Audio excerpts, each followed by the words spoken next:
Hello guys, welcome to our YouTube channel code बडी।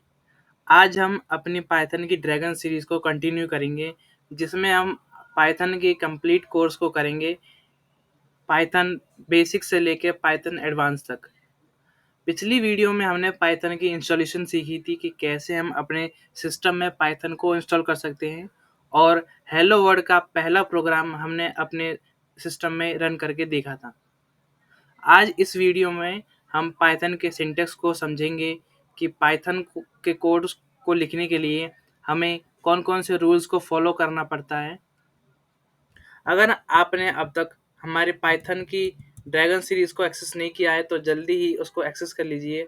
उसके लिए आपको हमारे चैनल पर विजिट करना होगा, और प्लेलिस्ट के सेक्शन में जैसे ही आप जाएंगे, यहाँ पर पाइथन कंप्लीट कोर्स नाम से एक प्लेलिस्ट बनी हुई है, जिसमें हम अब एक-एक करके सारी वीडियो को अपलोड करेंगे और आप इज़िली सभी वीडियोज़ को एक्सेस कर सकेंगे।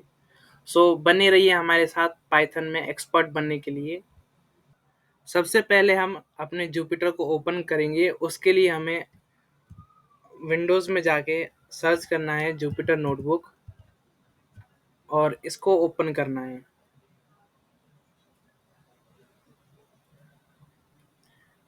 जुपिटर नोटबुक स्टार्ट होने में टाइम लगता है, तो आपको थोड़ी देर वेट करना होगा।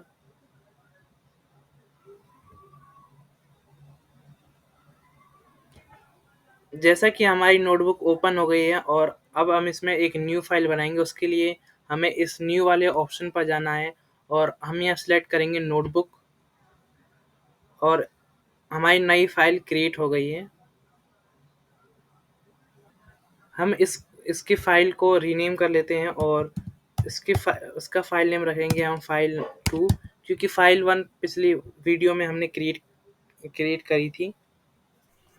पाइथन के सिंटैक्स को समझाने के लिए सबसे पहले मैं एक सैंपल कोड लिख लेता हूँ, जिसके थ्रू उसको आसानी से समझा सकूँगा। जैसा कि लास्ट वीडियो में हमने एक हेलो वर्ल्ड का प्रोग्राम बनाया था, जो हमें आउटपुट में हेलो वर्ल्ड दे रहा था। तो वही सेम कोड आज हम लिखेंगे, और उसी के थ्रू पाइथन के सिंटैक्स को समझेंगे। तो वो कोड था प्रिंट ब्रैकेट और डबल कोट्स में hello world, quotes close and bracket close. उसके बाद हम रन वाले ऑप्शन पर जाएंगे, और जैसे ही हम रन पर क्लिक करेंगे, हमें आउटपुट में मिलेगा हेलो वर्ल्ड। अब सिंटैक्स को समझने से पहले हम इसका मीनिंग समझते हैं कि सिंटैक्स जो वर्ड है उसका मीनिंग क्या है। सिंटैक्स वर्ड का मतलब है रूल्स। किसी भी प्रोग्रामिंग लैंग्वेजेस में हमें कोड को लिखने के लिए कुछ रूल्स को फॉलो करना पड़ता है, जो कि पहले से प्री डिफाइंड है। और अगर हम उन रूल्स को ब्रेक करते हैं तो प्रोग्राम हमें एरर देता है, और इन्हीं एरर से बचने के लिए हम उन लैंग्वेजेस के सिंटैक्स को अच्छी तरह समझते हैं। तो ऐसे ही हम पाइथन के सिंटैक्स को भी समझेंगे। सबसे पहले पाइथन के सिंटैक्स के अंदर आता है इंडेंटेशन। मैं अपनी स्क्रीन को थोड़ा बड़ा कर लेता हूँ, ताकि अगर आप मोबाइल में भी देख रहे हो तो आपको कोड आसानी से विजिबल हो।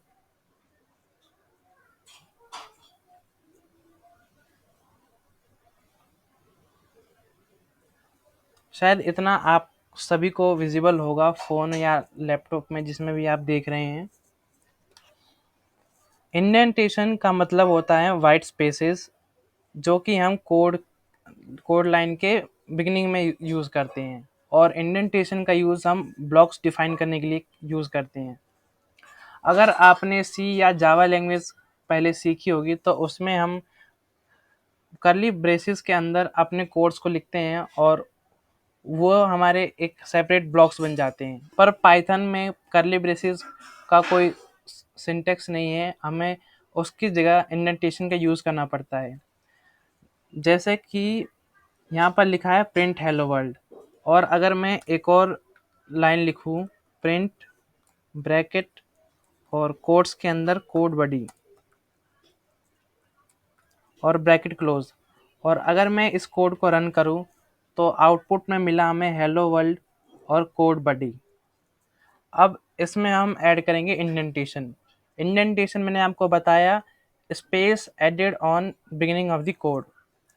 तो जैसे ये हमारी सेकेंड लाइन है, अगर मैं इसमें एक स्पेस ऐड करता हूँ और उसके बाद मैं कोड को रन करूँ, तो इसने हमें एक एरर थ्रो किया, अनएक्सपेक्टेड इंडेंट। इसका मतलब ये है कि हमने यहाँ इंडेंटेशन गलत की है। इंडेंटेशन होते हैं ब्लॉक्स, और इसमें हमें सेम ब्लॉक बनाने के लिए सेम इंडेंटेशन देनी पड़ती है। हमें अपने इंडेंटेशन को बिल्कुल सेम ही रखना है। अगर हम कोड लाइन से पहले एक स्पेस ऐड कर रहे हैं, तो हमें सारी ही लाइंस में एक एक स्पेस ऐड करना होगा।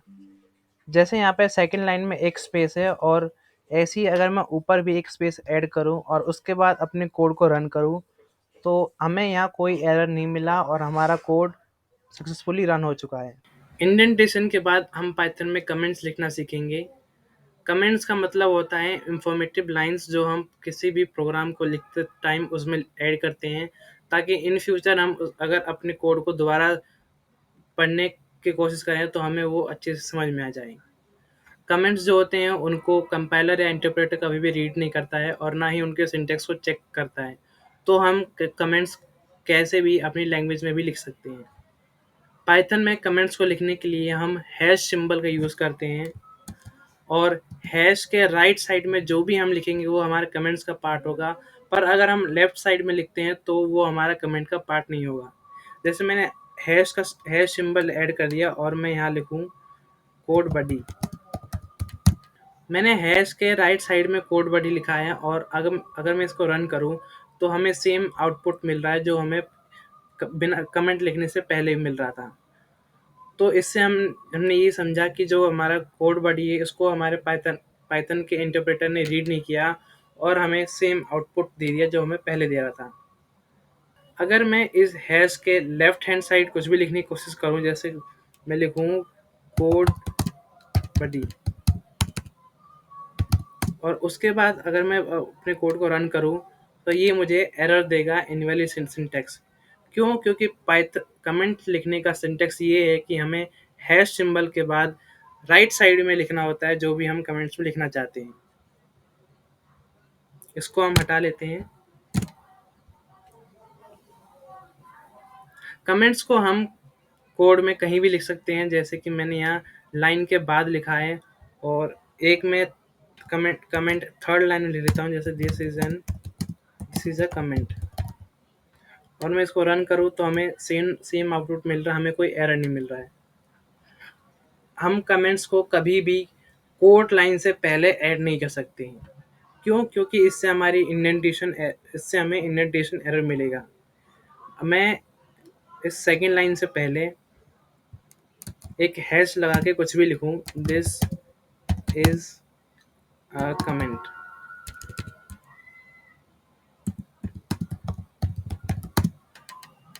और इसको रन करूं, तो इस बार देखिए हमें मिला है सिर्फ हेलो वर्ल्ड।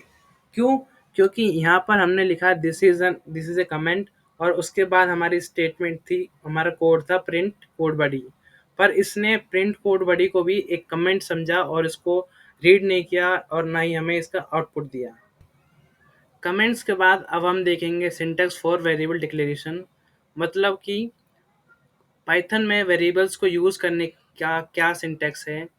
सी लैंग्वेज में किसी भी वेरिएबल को डिक्लेयर करने के लिए पहले हमें उसका डेटा टाइप साथ में बताना पड़ता है। जैसे कि अगर हमें वेरिएबल ए डिक्लेयर करना है जो 5 को स्टोर करेगा, तो उसका सिंटैक्स होगा इंट ए एंड सेमीकोलन और उसके बाद ए इज इक्वल टू 5।